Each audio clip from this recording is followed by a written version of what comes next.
കൊച്ചി കളമശ്ശേരിയിൽ നടുറോഡിൽ വെച്ച് ഭർത്താവ് കുത്തിപ്പരിക്കേൽപ്പിച്ച യുവതി അപകടനില തരണം ചെയ്തു. ഗുരുതര പരിക്കേറ്റ കളമശ്ശേരി സ്വദേശി നീനു ടാർസന്റെ ശസ്ത്രക്രിയ പൂർത്തിയായെന്ന് ആശുപത്രി അധികൃതർ അറിയിച്ചു. ഇന്ന് രാവിലെയാണ് നീനുവിനെ ഭർത്താവ് അഷൽ ആക്രമിച്ചത്. വിഷ്ണു സുരേഷ് തുടരുന്നുണ്ടിപ്പോൾ. വിഷ്ണു, വിശദാംശങ്ങൾ. ഉന്മേഷ്, ആശ്വാസകരമായ വാർത്തയാണ്. നീനു അപകടനില തരണം ചെയ്തിട്ടുണ്ട്. ശസ്ത്രക്രിയ പൂർത്തിയായി.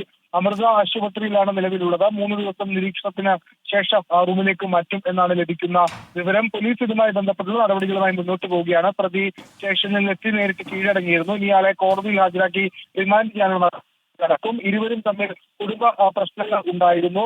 1 വർഷമായി അകന്ന് താമസിക്കുകയായിരുന്നു. അതിനിടയിലാണ് ഇന്ന് രാവിലെ നീനു ജോലിക്ക് പോകുന്നതിനിടയിൽ അഷൽ എത്തുകയും കയ്യിൽ കരുതിയിരുന്ന കത്തി ഉപയോഗിച്ച കഴുത്തിൽ വെട്ടുകയും ചെയ്തത്. കൊലപാതക ശ്രമം ഉൾപ്പെടെയുള്ള വകുപ്പുകളാണ് അഷലിനെതിരെ ചുമത്തിയിരിക്കുന്നത്. പ്രതിയെ റിമാൻഡ് ചെയ്യാനുള്ള നടപടിയിലേക്ക് പോലീസ് കടക്കുകയാണ്. ശരി, വിഷ്ണു സുരേഷാണ് കൊച്ചിയിൽ നിന്ന് വിശദാംശങ്ങൾ നൽകിയത്.